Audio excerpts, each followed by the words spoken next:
Here we are. Another episode. A father and his son.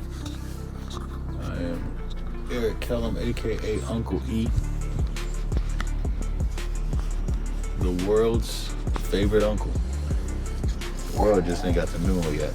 But one day they will. My only begotten, Eric Sean. And I figured normally we're always asking what we're going to talk about next. Mm-hmm. So I figured we just let fate decide. I like this. Yeah? Yeah. Now I can erase if there's a topic you think needs to be on there. Nah, I don't got nothing to add. So Okay. You want to spin it?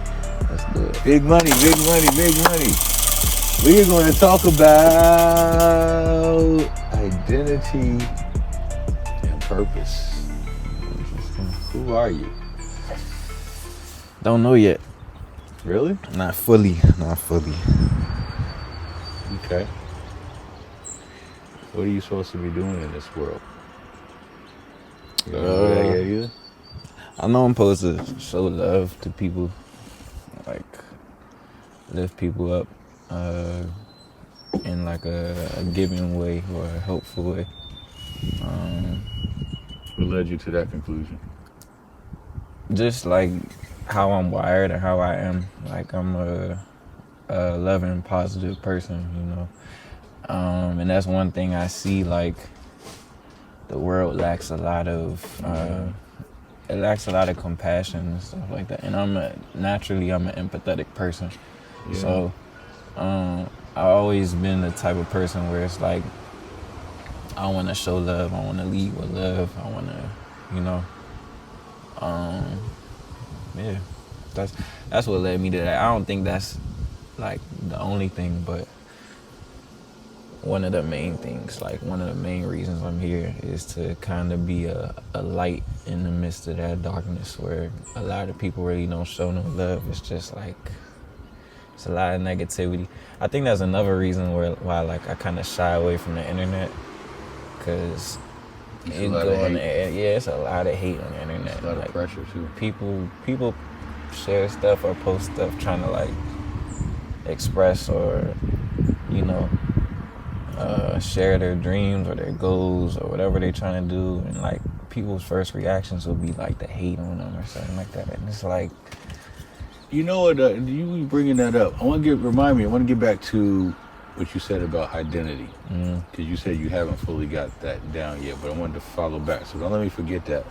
But when you just said the hate thing, you remember when we used to go to Southeast, work with that youth center? You know what I always noticed? what? Like they had that basketball court in the back. Yeah, and they be Some trash. Yeah. Like as soon as you come in, man, you about to miss. But that's growing up. I mean, man, you some trash. Like they didn't even give a person a shot. That's probably growing up. I mean, I can't speak on growing up in other places, but like just the DMV in a whole. Like I remember in Suitland, I used to go to the court at DuPont around the corner, and like they would talk crazy trash, and it just be like, they'd be like, oh, you suck. Oh, you some, like, oh, you da-da-da-da-da. And it's just like, it wasn't no uplifting. It's no encouragement. It's like you trying to, and I get you competing with somebody or like you going against somebody, but it's still like, in sports, I feel like it could be different, you know, with trash talk or something like that. But even to a certain extent, like, yeah, but it's still different. I think. And I don't know, man. Somebody's gonna quote me and take this out of context, but I think it's because of being in hood environments, which ain't just hood and DMV. They're hoods all over the place. Yeah. But that environment is people that's trying to come up, and they have bad situations. So sometimes the mindset is, if I put you down, it's gonna make me feel better about myself. You know what I'm saying? So yeah, that's real, man. There's a lot of love lost in this world. There's a lot of lack of love. So that's cool. You said identity. You said you don't have it fully figured out. What do you have figured out? Just that part, really. The love part? I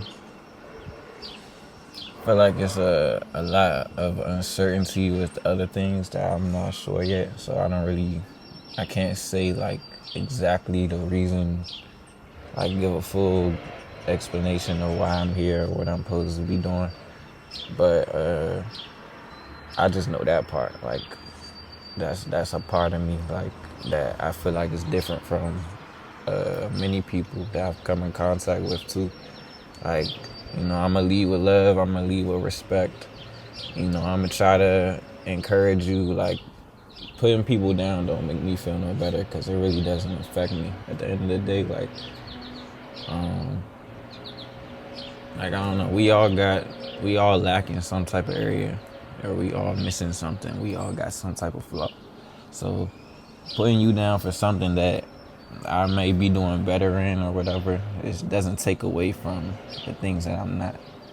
Yeah. So I don't, that's just stuff that like I know about myself, where it's like that contributes to why I'm here. But I don't know the whole big picture for it. Well, if it makes you feel better, after being on this earth for 50 years, I've come to this conclusion about identity. My identity doesn't really matter. I've misidentified myself. I've identified myself as a husband. I've identified myself as a father. I've identified myself as a pastor. I've identified myself as a spoken word artist. I've identified myself as an author. But that's not really identity. Those are roles or things I've done. You know what I'm saying? Like, that doesn't speak to the core of who I am. It's what I happen to, I'm a husband. I mean, it's a part of the identity, but who Eric Kellum is bigger than that. My true identity, this is going to sound really crazy. I don't even know how it's, but I'm at a point when you turn 50, it's okay. You say crazy stuff. It doesn't really matter because it just makes sense to you. So I don't think you're there yet. It takes a Nah, I don't think I'm there yet. Well, trust me, when you get to be 50, like some of y'all dads, y'all know what I'm talking about. You don't got time to try to impress people with or care about what they think. My identity is understanding that I'm supposed to be a Jesus Christ lookalike. And the more I look like him, the less I look like me. And I know that doesn't make sense to a lot of people. I get what you mean by that, though. Because sometimes when I focus on creating this identity for Eric Kellum, I get lost, and I forget that I'm supposed to, anything, my very reason for coming to this earth is to live out his purpose. You know what I'm saying? Yeah. And there's a scripture in Romans 8:30, it says that he chose us, he called us, he justified us, but before it says that, he said we were called to be conformed to be in the image of our big brother Jesus Christ.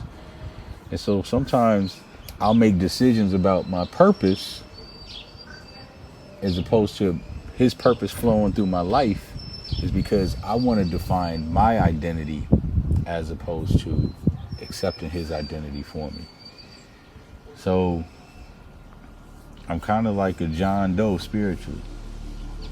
And again, I don't lose myself in I husband my wife to the best of my ability. I father you and your sisters to the best of my ability. I write and I perform to the best of my ability. But that doesn't define who I am. And when somebody gets